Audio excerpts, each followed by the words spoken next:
Good afternoon, Patriots.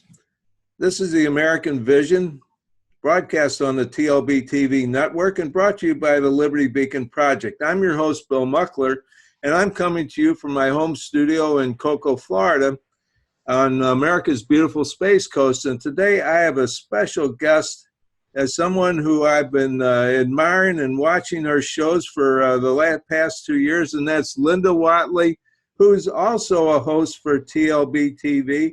And she and I have both been on TLBTV longer than anybody else. And actually, Linda's been on a little bit longer than me. So, Linda, welcome to the Liberty Beacon and the TV show and the American Vision TV show. Thanks for having me on today, Bill. This is my pleasure. This is really a treat. You see, Linda doesn't realize it, but I've been watching all of her shows, and she's just a great host, and she does such a great job. And I can tell by watching her shows that she does a lot of preparation and a lot of research, and really does a very good show. And but what we want to do is we want to turn the tables on Linda and have Linda tell her story today. And so tell us a little bit about where you went to school and you went into the service, because I want to talk a little bit about you as a veteran. Okay, I was born and raised in Akron, Ohio. And realistically, I was brought up in a dysfunctional environment. So as soon as I walked across the stage, I joined the Army. I was in the service on 4th of July, crying like a baby in my bunk because I didn't realize what I had done. But that was one of the greatest experiences I ever had, was join the United States Army. I have no regrets about that. And it really set me up to meet my husband, to create my future, and it allowed me to get education, travel, meet wonderful people. And then actually I come from a military family. I mean, just about everybody went into service. Mm-hmm. I'm saying how everybody came out. And so I met my husband there. I've been widowed since 1984. I met him in the service. We got out of service. We had our own family. I have 2 amazing sons. At the time when I became widowed, my sons one was great, turned 5, one was 2.5 years old. I knew my one that's going to be 5 years old, a week from his father's death, was traumatized by that experience. And so back then, even for myself, I went undiagnosed through all my childhood years, even my young adult years. I was undiagnosed with PTSD. Mine was not affiliated with the military. As a matter of fact, the military saved my life. But PTSD was already written in my life from dysfunctional life. And I was able to observe it in myself with no understanding of what I was experiencing, but I knew something was not right with me. And so when my son went through the trauma of losing his dad, I noticed he was having a lot of patterns of experiences and reactions to life that I was experiencing, still undiagnosed, but I knew how to help him where I didn't have help. And then one day, he grew up, graduated, and joined the military. He served 2 terms in Iraq. And he went undiagnosed by the military. It took about 3 years, actually, before he was diagnosed with PTSD. So PTSD is a big part of our life. And unfortunately, it's a part of a lot of veterans' lives, and we both understand that very well. In fact, before we recorded today, we talked a little bit about that. And that brings us to what we want. I love that cover. Linda wrote a book, and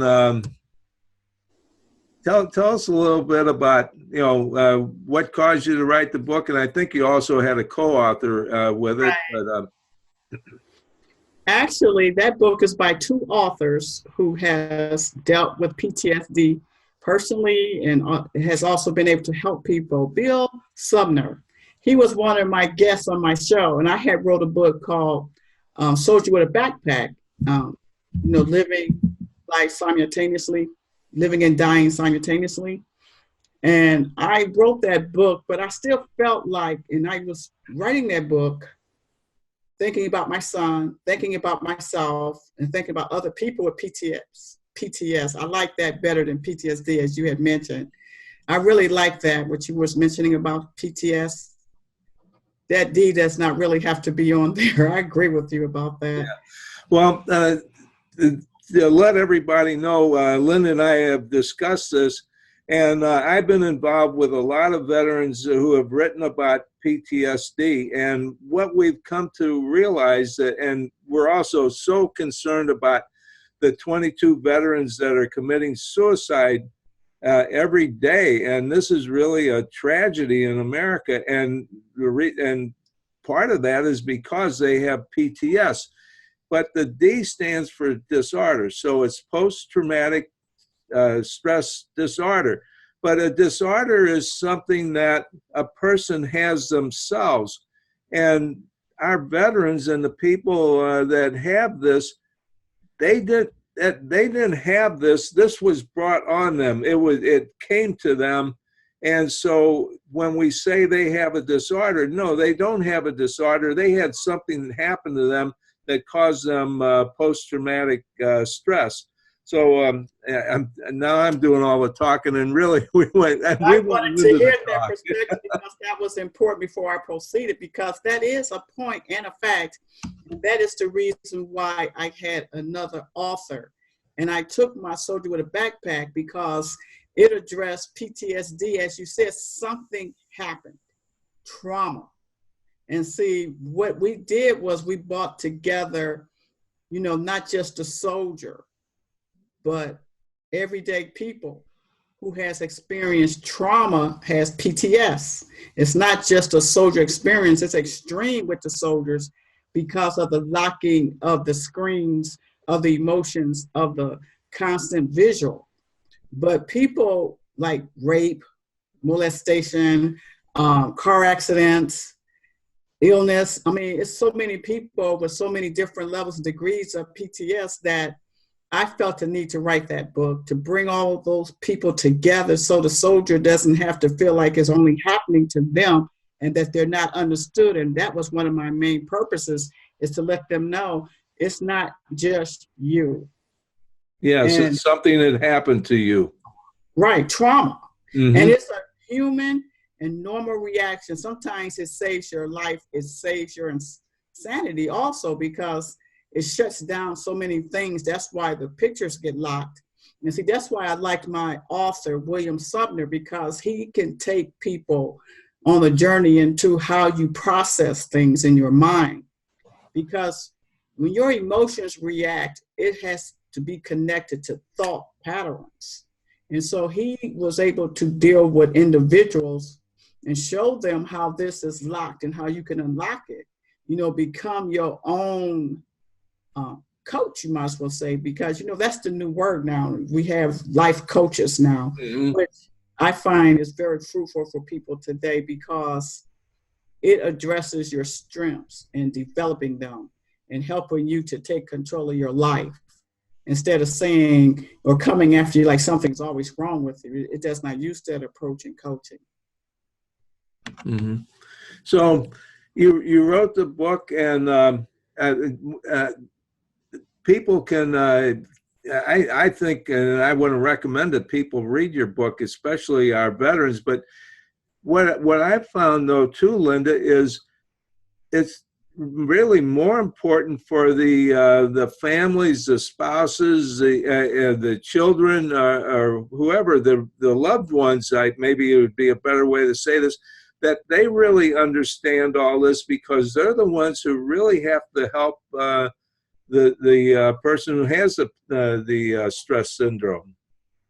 And the thing about it, I'm glad you mentioned, other people that care about them. The thing that I love about my son is our communication. He always at least give me a chance to save him when I call it crashing, because it's like there's times when when it actually happens for him, he has overstressed himself in his life.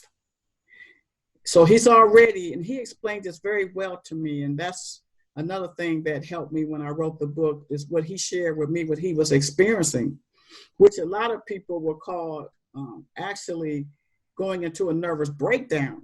Because we have points that we reach, we don't even realize we're there because we're so busy surviving. And what I had to try to teach him, because you can do something and keep doing something, that don't mean you keep doing it. Because what happens is that destiny is going to go off. It's like that pressure boiler. It's going to blow. And so what I learned with him, and even my other son, first thing we ask when this happens with him is what triggered it. Sometimes and oftentimes with him, because of his giving heart and he helps people, there are people to me who take advantage of that, and they overstress him with saving their lives that they could actually handle themselves. Because the thing with PTSD, you always have to be doing something anyway, so they welcome the opportunity to do it, but that's when it hits them, and it hits them hard because the tolerance, you don't have no clue that is at hand because it just, boom, is there, Mm-hmm. First thing we find out is what that trigger was. And 9 times out of 10, we can exactly pinpoint what it is. Yeah, and that is a step that has to be taken in order to really understand what's happening and to work your way through all this. And see, the thing that I was so thankful to is, speaking of him, my son that was in Iraq, my mother, she dealt with domestic violence so many years in her life, mentally, emotionally, and physically. And when she read that book, she has been so set free from PTSD, her own, that went undiagnosed. Because what that book helps you do is to understand your place in it. No matter what's coming after you, it can't take you out unless you give it the power. But if you don't realize you have some kind of say-so, just like I had a friend who went to Vietnam, and he had shared with me that he had this dream over and over again of being attacked while he was over in Vietnam. And so he said one day he woke up and looked it in the face and said, "This is not true anymore. You are not going to keep violating my space." And he said that dream never came back again. That vision never came back. So he understood it and he faced it.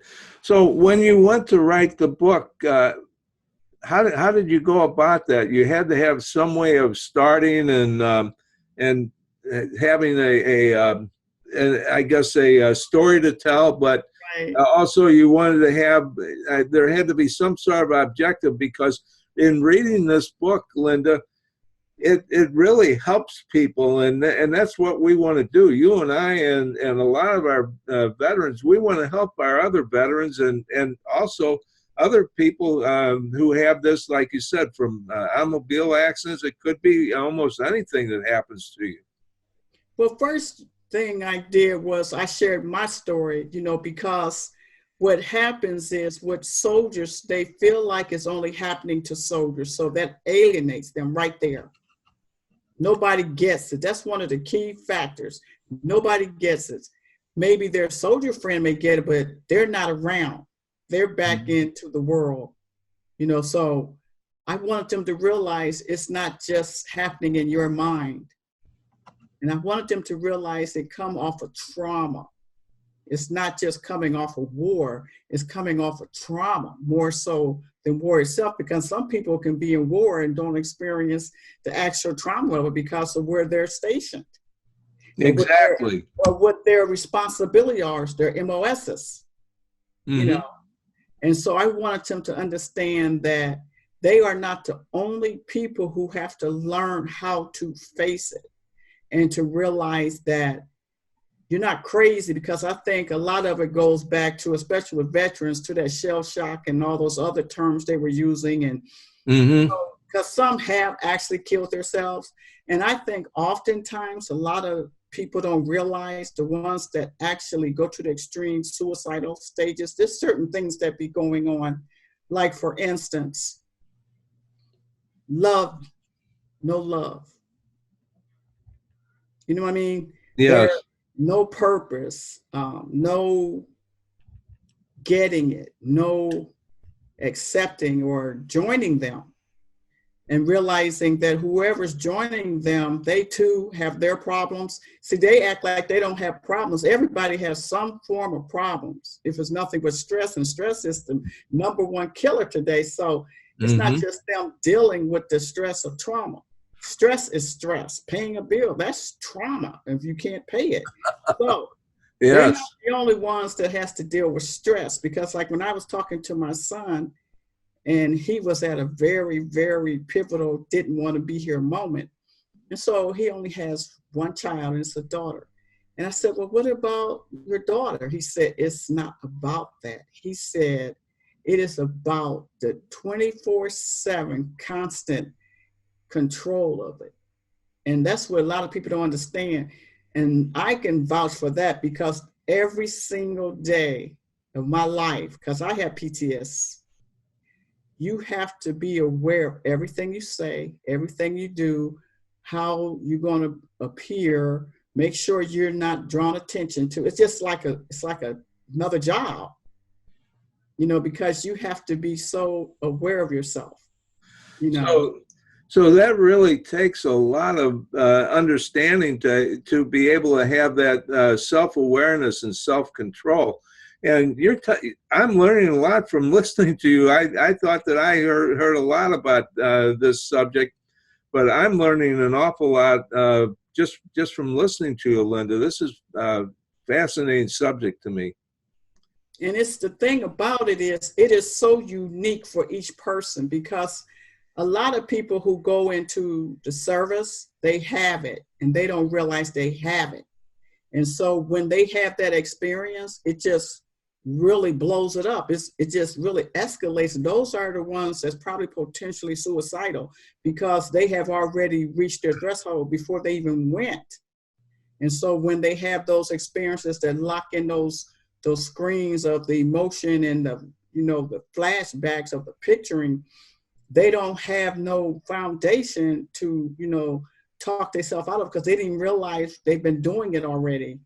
So they're already at their stress level before impact. Yeah, and I understand that, because many of our young boys and girls, and that's really what they are going into the service, they've already experienced some things, and they may not even have realized it, or not aware of it, don't know how to handle it. And then when more stress hits them in the service, because being in the service just period can be very traumatic. But life,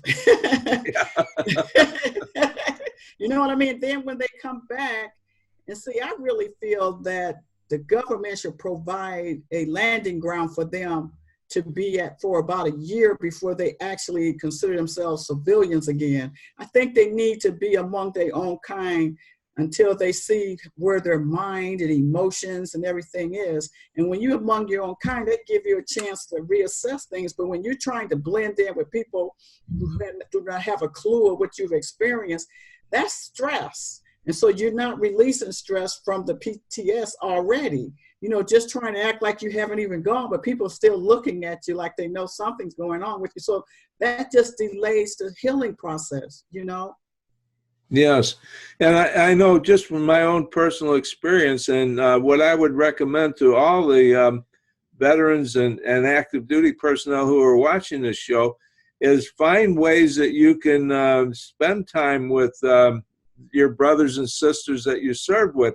For example, I was telling Linda before, I belong to the American Legion, so we meet once a month, and we have various events, and and we'll go to, if someone passes away, we'll attend the service for them.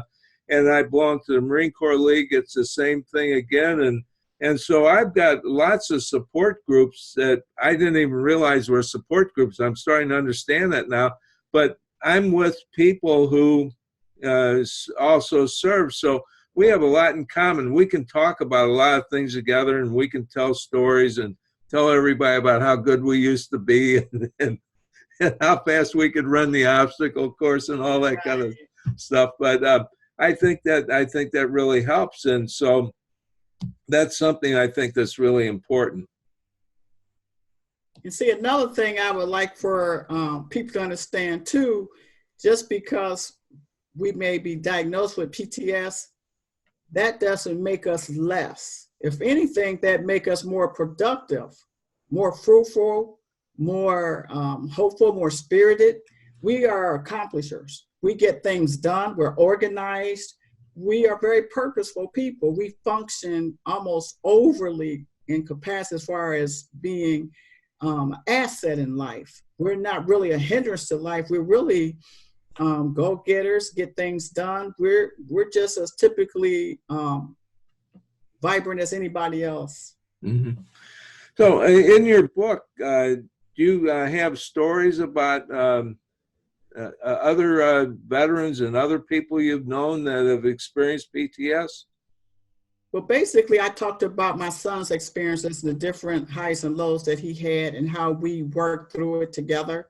And I talked about how children are going undiagnosed. That's basically what I was doing. It was like wake-up calls to make people realize, if you know people who've been around domestic violence or sexual abuse or any of these things, they have PTS. It's just so many different levels of it. But when it goes undiagnosed, you don't get a grip on it to set up a base to control it. So by the time you get out there in the world, you just almost like a weapon against life, because you're tired inside, more tired than the average person who don't have it. So I wanted people to understand that. And a lot of times those, like we said before, those tired children go into the military, and that's when the lid just pops off. Yeah, and what a lot of people don't understand is the military is mainly made up of 18, 19, 20, 21, 22-year-old boys and girls that just got out of high school. Maybe some of them have some college or a college degree, but still very young. And now we're putting them into an environment that is completely foreign to them and expecting them to perform under some of the worst conditions that one can imagine. Speaking of that, I had talked to a friend of mine whose husband, he was a small guy when he went into service, and she had shared with me, I forgot what they called it, but he had to actually go into tunnel holes.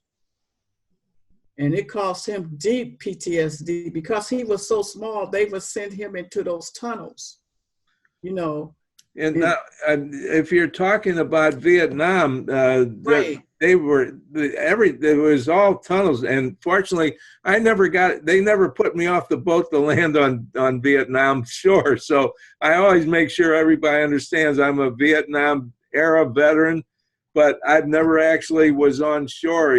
When I got there, they turned the boat around and they sent me to Okinawa. But I talked to so many, and they talked about how the Vietnamese did all this tunneling. So we had to go in and crawl in these tunnels. And I got to tell you, I don't think I could do that. That's got to be traumatic. They had that young little fellow, going into those little holes because he was small. The smaller ones, I forgot if they was called tunnels, whatever they were, everybody couldn't go through them. But he was a small person, so they really utilized him to a breaking point, So my heart do go out to the veterans from Vietnam, because my friend, like a lot of people talk about PTS, but what about that Agent Orange? Yes. That's another thing, and it's caused cancer and all types of diseases that our guys come back with, and they have to deal with it, and have to deal with it on their own. And sometimes the VA isn't always that helpful. Exactly, it makes it worse. And like I emphasize in my book, and what I like people to understand too is, a lot of times people with PTS, I'm not into the lovey-dovey stuff, but nurturing is a strong absence. Mm-hmm. And nurturing is one of the greatest free gifts a person can give a person, but that is one of the strongest lacks we have in America. I mean, they don't even get a rest from PTSD when you just look at the life in the United States. They don't get a break from stress. And so this is what I emphasize to my vets. I call them my vets, your home. And they're Yes, all our vets, right? We're your all home is brothers and supposed, sisters. right. I want them to understand that your home is supposed to be heaven on earth. And if it's not, you're not going to do any better because you don't get a break. Your home is supposed to be heaven on earth because once you open that door, that's stress.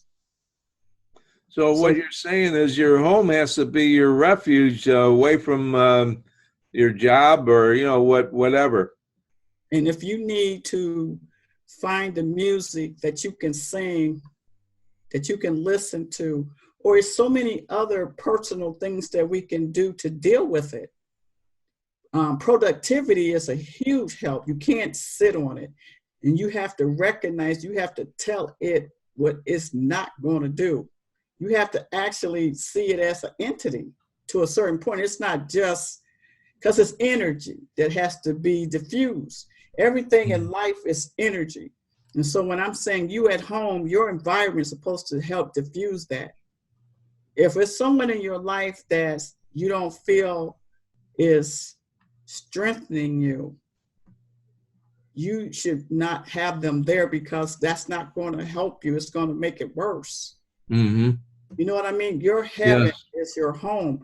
And like I said, I really believe in that coaching. Like William Sumner is amazing to bring attention to how your brain process things. And see, that's one of the missing things our children are not being taught is how we process things. If you understood that, like how we do a computer can Google up on things and come up with things. Your mind is greater than a computer. But if you don't understand how it processes things, how it concludes things, like learning that your subconscious is really controlling your life more than your conscious, then you're giving your power away. You are not a powerless person. You're supposed to save yourself. You're supposed to love yourself and find out. If you don't, you need to find out why. See, that's what I'm saying. You need to understand what's actually whole pictures, not just partial pictures. And see, that's what happens. People don't get in touch with what's really underneath a lot of things. A lot of times different illnesses are escapes from reality. People use certain weaknesses to justify nothingness or effort. You have to realize what exactly are you doing. It's important to know yourself more than anybody in life. Well, that's such a powerful message. And speaking of life, Linda, what do you do now? Tell us about. Well, basically, I have another book will be coming out hopefully sometime this year, where I do it more for entertainment, but yet it really tells a story of survival. And I have more grandchildren. I have a 9-to-5 job. I work for a union, and I've been there 18 years. And I have my mom. She's 82 years old, and I look out for her and I tend to her, and I work on my show, The Truth Will Set You Free. My guests, they definitely have to be attended to, so I stay pretty busy. You really have a full life, don't you? But I'm a person, I feel like people take age lightly, but I think when you can live over 60 years of life, that's just time for celebration. See, it's that okay stuff just don't work anymore. You have to really get into the realization that you're valuable. I mean, spend your rest of your life realizing how valuable you are, because there's nowhere in the universe where you're going to find another you. You're valuable. Well, Linda, there's one mistake you've made. You told us two numbers that you shouldn't have, because I thought you were in your 30s. Really? Okay. Yes, really. And I don't mind saying it. It's like a lot of people don't even reach that age, Mm-hmm. Yeah, I think I think you found the secret in that keeping busy and being involved in things and helping people. And there's something we haven't discussed that it gets to be a touchy subject in America today, but I know you also are a Christian and believe in God. And I think for people to cope with a lot of things, you also have to have faith. And see, when you talk about that, when I came into my awakening of God, I say God and Jesus. Christianity to me is with all the other doctrines, because Jesus never used that term, and I'm a Jesus fan. That's my rock. That's my way. And it was known as the way. It was never known as Christianity until it got to Rome, I guess. Right. And to me, I feel that in some ways it has saved a lot of lives, but I think it has taken a lot of lives. And I think that some people are not fully developed or strong or have faith because they haven't been honest with themselves. They're allowing themselves to be programmed, so they're useless to themselves and society. So I feel that your faith should be real, what's individualized in you, because he said narrow is the way. That means it's no room for anybody else for him to talk to you and the whole world to tell you about him. Because one of the things that I learned when I read that Bible for myself, he said he would make himself known to you, and no man would have to tell you to know him, because he would put it in your heart. Now, when you have that, all you could get is validation. And if you're not getting validation outside yourself, then you are not allowing yourself to be a strong, authentic person. So your faith will be limited. And we hear, or at least I hear, so many people say, "Well, I don't go to church," or "I don't need a religion in my life," and maybe that's true, but you do need Jesus Christ, our Lord and Savior, in your life. Well, see, this is the thing with me. I'm a person, I can't deal with mixed messaging. I call it mixed signal syndrome, when a foundation can molest children, commit adultery, rob the church, set up institutions where they consider if they will help you based on your income and different things like that. But on the other side, they do help people. They do encourage people. Some people really love God, but that's mixed messaging for me. And I can't function on mixed messaging. So my relationship with God is so extremely personal. Just like if I had my husband, I don't want anybody telling me anything about me and my husband and our relationship. I don't really care for anybody telling me anything about my relationship with God that God haven't told me. Mm-hmm. So I take that very seriously. But I don't knock the church. I want to make that clear. I don't knock Christianity. But I think what I'm trying to do is bring this around full circle, in that we go to church.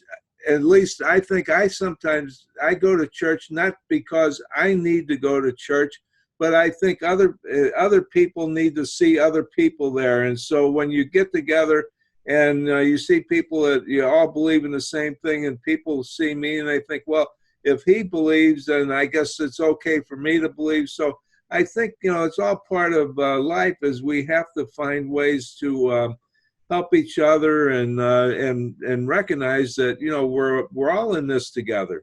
It's a beautiful side to that. I mean, that's what I'm saying, but I can't function with my PTSD on mixed messages. So I have to be sure. I can't say, well, over here, this is going on, over here, this is going on, because it's just too much work for my mind, but for people that can be blessed by it, I'm happy for them, because it is a beautiful journey for some people. But the mixed messaging, I can't function in it. But I'm happy that there are some churches that mean right. It's everybody, every don't never apply to any and everybody, you know, and everything. There are some who mean right by Christianity and God and Jesus. And there's some who use it in a worldly way, but I don't have time to figure all that out. The PTSD, you know what I mean? I need to live in what I know. Well, you have a very full life, and I suspect you still have a lot more to do this evening. So, Linda, unless there's something else you want to talk about, I think we covered a whole lot here, and I'm just so excited and so happy and honored to have you as a guest on my show. As I said earlier, I've been watching your shows, and I admire and respect what you do so much, and you're such a great host and bringing so many great people and guests and stories to us that it's just so enriching to all of us. Well, I have to say this too. I appreciate you, Bill, and what you do. You're a veteran. Thank you. Okay, so God bless you, and God bless our America. Oh God, please.